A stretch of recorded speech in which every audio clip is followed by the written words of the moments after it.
Un moment dat, atât de frumos, Ilie zice: Doamne, eu știu că Tu poți să faci o minune. Fă-o de dragul Tău, să știe toți astăzi că Tu ești singurul Dumnezeu viu și adevărat. Era pe muntele Carmel. Te rog în dimineața aceasta, zice, după masa aceasta, zice Ilie, fă minunea asta ca să știe toți că eu sunt slujitorul Tău. Și fă minunea asta ca să știe toți astăzi că Tu ești singurul Dumnezeu care faci minuni și eu am făcut totul după cuvântul Tău. Știi ce înseamnă ca Dumnezeu să facă minuni? Ca să ne uimească. Așa îmi place de Dumnezeu care face minuni și care ne uimește. Și când mă rog la El și spun lui Dumnezeu, Doamne, uite, am o problemă, am o frământare, am un necaz, să știu cu ochii credinței și să-L văd dincolo că El lucrează. Să știu că mă încred în El și că nu m-a dat niciodată la o parte. Să știu că mă iubește chiar dacă astăzi trec până încercări. Vreau să seamăn cu El, indiferent cât de mult m-ar costa. Îmi pun nădejdea într-un Dumnezeu care are ultimul cuvânt în universul acesta. Mi-e dor de El și nu L-am văzut. Cred că există, exact cum cred că există soarele, chiar dacă nu-L văd în fiecare clip. Îl iubesc pe Domnul meu și știu că mă va duce în cer, pentru că ce a început în mine va continua și va sfârși. Cred în Dumnezeu în fiecare clipă a vieții mele ca să rămân cu mintea întreagă. Cred că are ultimul cuvânt în universul acesta. N-am mai putut de bucurie, știți, zilele acestea când am auzit că Biserica Angliei a votat ca să binecuvinteze homosexuale. De ce am fost bucuros? Votul.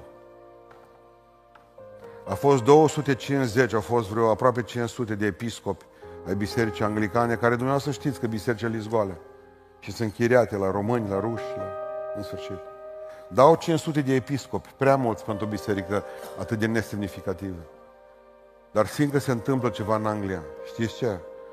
250 de oameni au fost pentru homosexuali, pentru a-i binecuvânta. Dar 181 de episcopi au fost ferm împotrivă și doar 10 s-au obținut.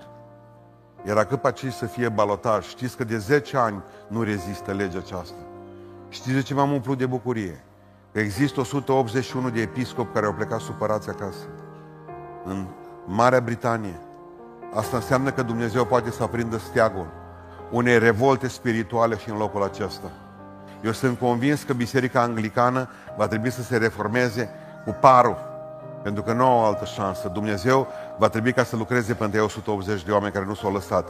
Deci că au avut presiuni că vor fi dați afară. Au avut presiuni că nu mai merg slujitorii la ei, oamenii la ei la biserică. Au avut presiuni că nu vor mai primi niciun fond de la stat ca să-și renoveze bisericile sau să facă ceva. Și n-au semnat. 180 de episcopi încă au mai rămas în picioare în Biserica Anglicană. Dumnezeu să trezească țara aceasta. Pentru că au început mai mulți oameni să se roage pentru Londra, pentru Anglia.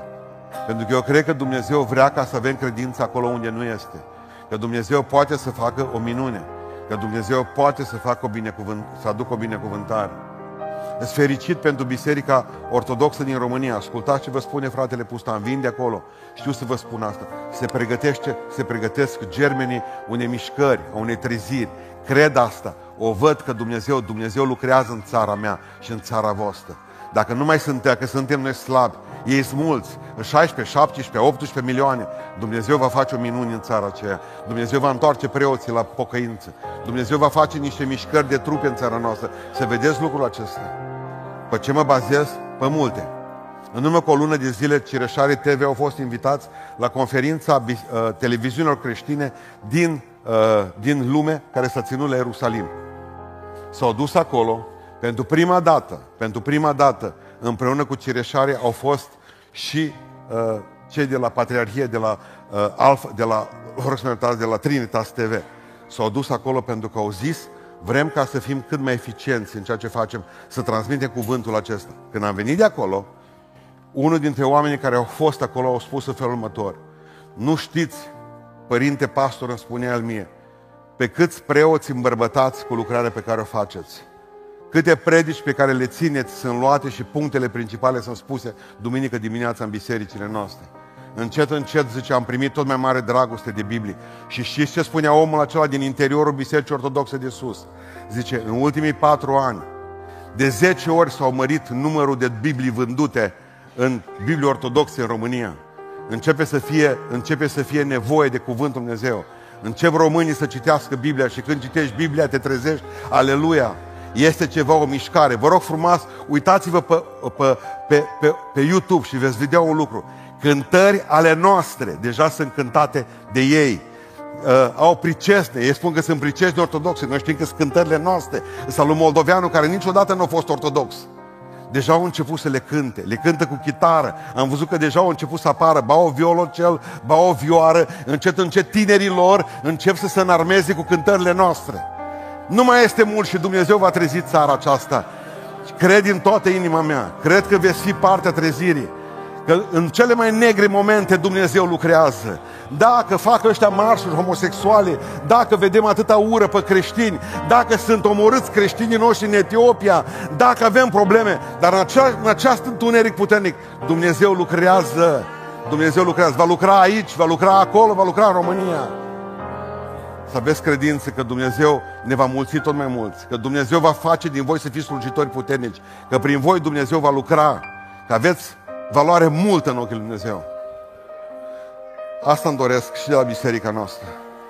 Îmi doresc ca să fie o biserică puternică, plină, o biserică binecuvântată. Haideți să ne ridicăm în picioare și vrem să ne rugăm pentru botez. Vrem să ne dea Dumnezeu tuturor din locul acesta. În primul rând ascultare de Domnul, în al doilea rând smerenie, în al treilea rând dragoste, în al patrulea rând credință că Dumnezeu are ultimul cuvânt. Ne rugăm cu toții Domnului, amin.